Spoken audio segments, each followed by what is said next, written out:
Hello everyone, स्वागत है आप सभी लोगों का फिर से एक नए वीडियो में। And in this video we are going to learn something new. Well, what is new in this video? Suppose मैं आपके सामने कुछ इस तरीके से बोलूँ, दिस काउच इज कॉम्फी, या the ad of this video is outstanding, या योर सिंगिंग वॉज फैब। तो फ्रेंड्स, थोड़ा सा आप ध्यान दीजिए, इन सारे सेंटेंसेस में मैं कुछ शॉर्ट वर्ड यूज़ कर रहा हूँ। वेल, ये शॉर्ट वर्ड्स हैं क्या, आगे हम देखेंगे। और इस वीडियो के अंदर हम सीखने वाले हैं 3 shortened English words. Yes friend, आपने बिल्कुल सही सुना। हम इस वीडियो के अंदर देखेंगे 3 ऐसे कमाल के शॉर्टेंड इंग्लिश वर्ड्स जो कि आपके इंग्लिश कॉन्वर्सेशन में बहुत ही ज़्यादा इंटरेस्टिंग होने वाला है। और ये शॉर्टेंड वर्ड होते क्या हैं, आगे हम देखेंगे। Well, hi everybody, it's me Amar and I welcome all of you with the big heart on speak Angrezi, जहां आप सीखते हैं हाउ टू स्पीक इंग्लिश।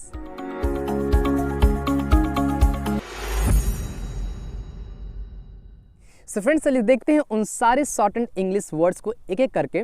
और इस वीडियो के अंदर हम सीखेंगे, जैसे कि मैंने शुरू में ही बताया, कि मैं आपको 3 ऐसे कमाल के शॉर्टेंड इंग्लिश वर्ड्स बताने वाला हूं जो कि आपके इंग्लिश कॉन्वर्सेशन में बहुत ही इंटरेस्टिंग होने वाला है। वेल, शॉर्टेंड इंग्लिश वर्ड होता क्या है? जो भी नेटिव स्पीकर होते हैं वो अपने डे टू डे कॉन्वर्सेशन में कुछ ऐसे शॉर्टेंड इंग्लिश वर्ड्स यूज़ करते हैं। I mean, if I talk about their chatting, वो ना केवल चैटिंग में शॉर्टेंड इंग्लिश वर्ड्स यूज़ करते हैं, बल्कि वो अपने when ever they talk with anyone in that particular situation वो शॉर्टेंड इंग्लिश वर्ड्स को यूज़ करते हैं। जो भी नेटिव स्पीकर्स होते हैं, जैसे कि मैंने शुरू में ही बताया, फैब, कॉम्फी, एड, तो ये कहीं ना कहीं शॉर्टेंड इंग्लिश वर्ड्स हैं। वेल, इनका मतलब क्या होता है हम एक एक करके देखेंगे। और जो हमारा सबसे पहला शॉर्टेंड इंग्लिश वर्ड होने वाला है वो है comfy. Well, what is the meaning of comfy? Comfy is the shortened English word and इसका मतलब होता है comfortable. When something is comfortable, जब कोई चीज़ आरामदायक होता है उसको हम लोग शॉर्ट वे में बोलते हैं comfy. Let's see an example, this chair is comfy, यानी कि जो चेयर है क्या है, बहुत ही आरामदायक है। So whenever you are thinking about something that is comfortable, then you can use this shortened word and that is comfy.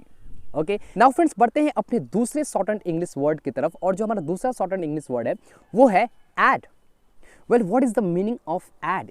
ये कैसा शॉर्ट है? वेल, ये जो एड है ना, ये एडवर्टीजमेंट को हम लोग शॉर्ट वे में बोलते हैं add.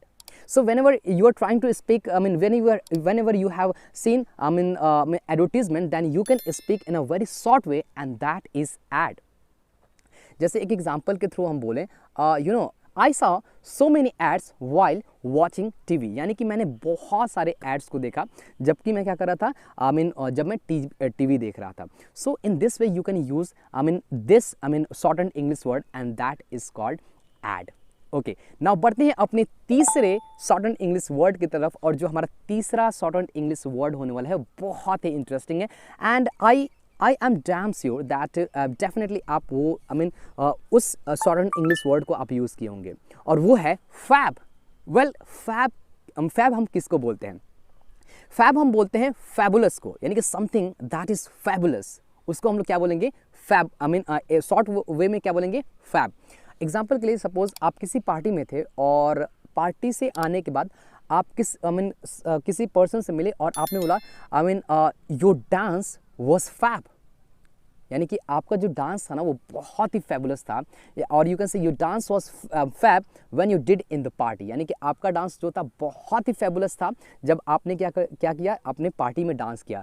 Fabulous, it means something that is stunning. So in that particular situation you can use this shortened English word and that is fab. So friends, I hope कि आपको ये सारे शॉर्टेंड इंग्लिश वर्ड बहुत ही interesting लगा होगा। और ऐसे न जाने कितने शॉर्टेंड वर्ड्स है जो बहुत सारे नेटिव स्पीकर्स अपने डे टू डे कॉन्वर्सेशन में यूज़ करते हैं। ना कि सिर्फ वो चैटिंग में यूज़ करते हैं, बल्कि when ever they speak English in that particular situation they use these all certain words. So friends, try to use these all certain words in your daily conversation और आपका इंग्लिश बहुत ही interesting दिखने वाला है इन सारे certain English words को use करके।